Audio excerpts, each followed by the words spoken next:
And right before that time, my father had died. He never lived to see me do it. And when he died, I was inconsolable. I thought I'd never smile or laugh again. And the only thing that got me out of that space was a comedian friend of mine, the late, great Norm Macdonald. That's right. Shout out to Norm.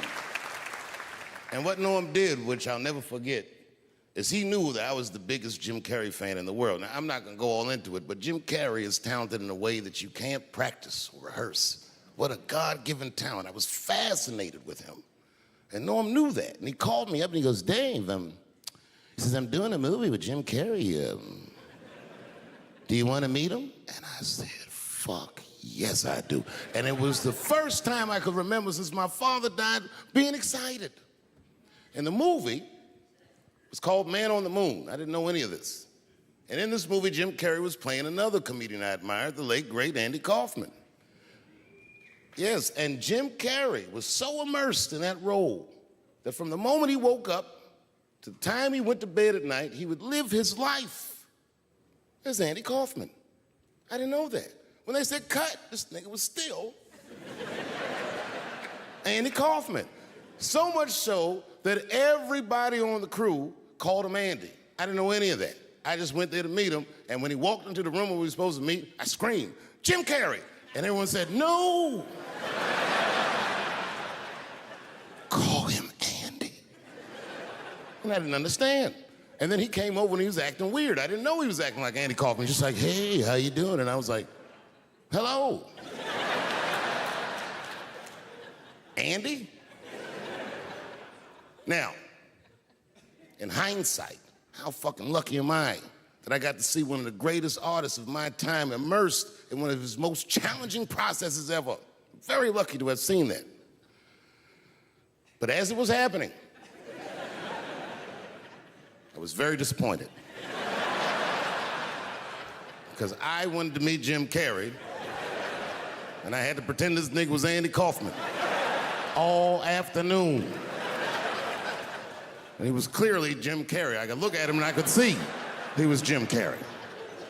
Anyway, I say all that to say, when I see a fellow dreamer, I give them my utmost respect, even if I don't understand what their dream is. I know a dreamer when I see one. And I've met many powerful dreamers in my life. None more powerful than a man who calls himself Lil Nas X.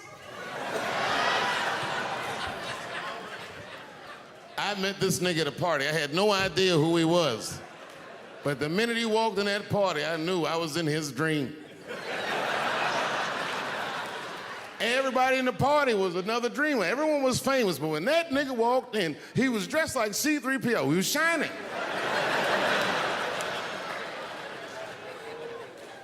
And everyone was like, oh my God, there he is. That's Lil Nas X. I didn't know who he was. And for some reason, out of all them dreamers, he walked right up to me. And he said, I tried to get you in my video. I didn't know what the fuck he was talking about. I said, what? I said, what? What video? And he just looked at me like, you know what video, and walked away.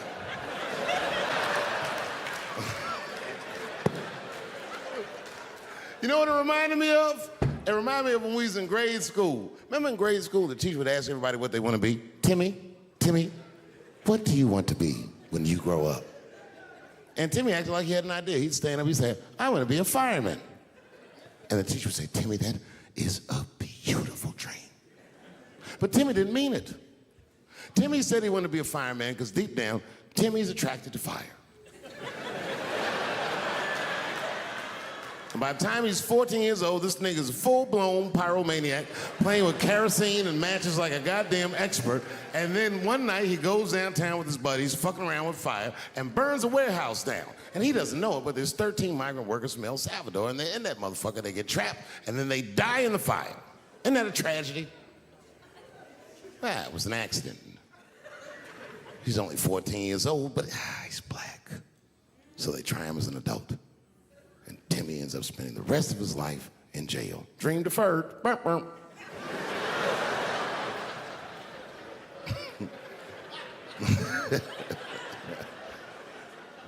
What about you, Billy? Billy, what do you want to be when you grow up? And Billy stands up and he says, I want to be president of the United States. And the teacher says, oh my God, Billy, that is a wonderful dream. And Billy means that shit. Billy does everything right. That motherfucker gets his grades up. He joins student government. He even does extracurricular activities like show choir just to make his resume look good. He's on track to be president, but junior year he wipes. When he's 16, he gets his girlfriend pregnant and has to drop out of high school to make ends meet. But lucky for him, the local Walmart's hiring. By the time he's 20 years old, this motherfucker makes assistant manager at Walmart. He's the youngest one in the district. He says, oh my God, if I can keep this up for 4 more years, I could be a manager. And if I can keep this up for 6 more years after that, I could even be a regional manager and have as many as 3 Walmarts under my control. And he's a big picture guy. He sees where this path is going, so he kills himself.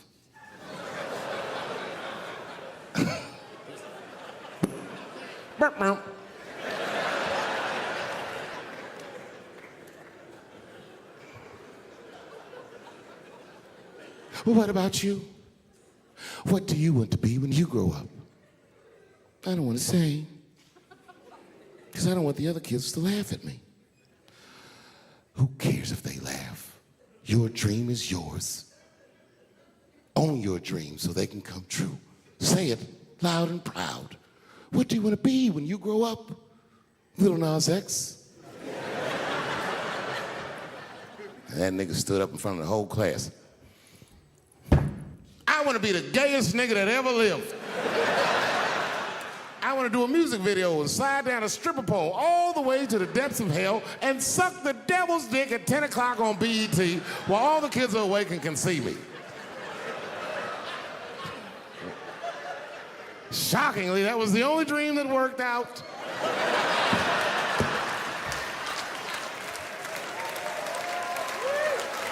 That's why I'm here tonight in the city where I built the dreams that I live, because I wanted to tell you all that they came true. And I wanted to thank you all for making the man that I am today.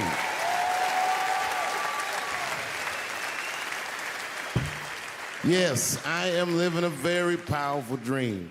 Every time I come to this city and I stand in front of you, I realize that, my God, man, this is not my dream at all. It's yours.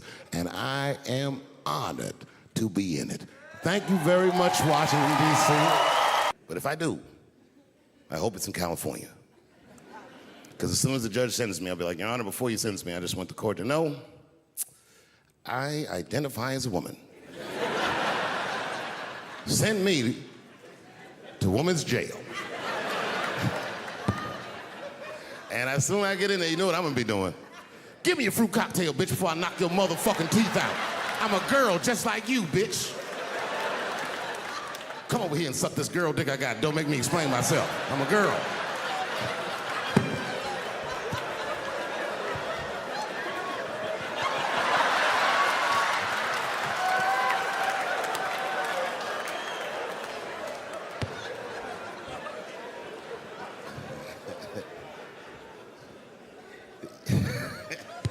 Speaking of nigger, I've also been working on a book, and this is true.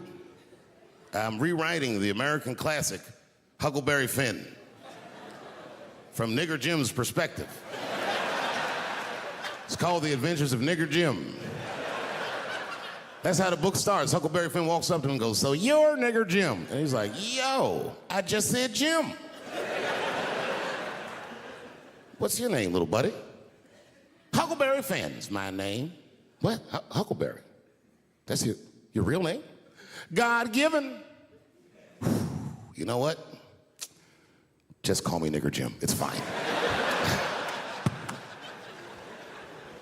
I don't care if you are black or white or whatever. If you ever meet a white person named Huckleberry, he has less money than you. That is the white, trashiest name I've ever heard in my fucking life. If you have a name like Huckleberry, you're doomed to fail. If I was in court and my lawyer came up and was like, I am your attorney, Huckleberry Finn, I'd be like, uh-oh, I'm going to jail. Do you know this strip club in D.C. called Camelot? Is that still open? Yes. Well, I know what I'm doing after the show. I gotta tell you. The other day, my wife called me creepy. You know, I frequent strip clubs. I don't want, it's something I like to do. And my wife said I was creepy because I go to strip clubs by myself. Is that creepy? I think that's better than going with the fellas. That's creepy to me. Hey, y'all, let's all go to the strip club and get our dicks hard together as a group of friends. Drive home in a quiet car and not talk about any of the things we've seen or done. No, nigga, I go by myself. But my wife doesn't understand why I go to the strip club. It has nothing to do with sex, you understand? I need a pinch of sexual energy in the room to relax, but it's more about being out. I like the music. A few naked chicks in there, it just makes me feel good. But I'm not trying to like socialize or meet anybody. You know, sometimes I go to the strip club and I bring a book. I do, and I sit right by the stage because the reading like is better.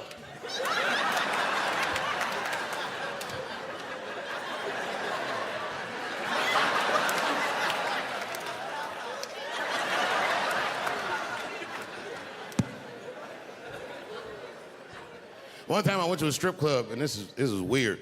I don't know why. The stripper, for some reason, told me her real name. I know, so I left. She didn't understand. She was like, where are you going? I was like, good night, Deborah.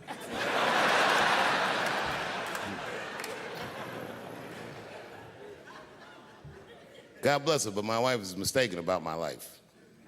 She told me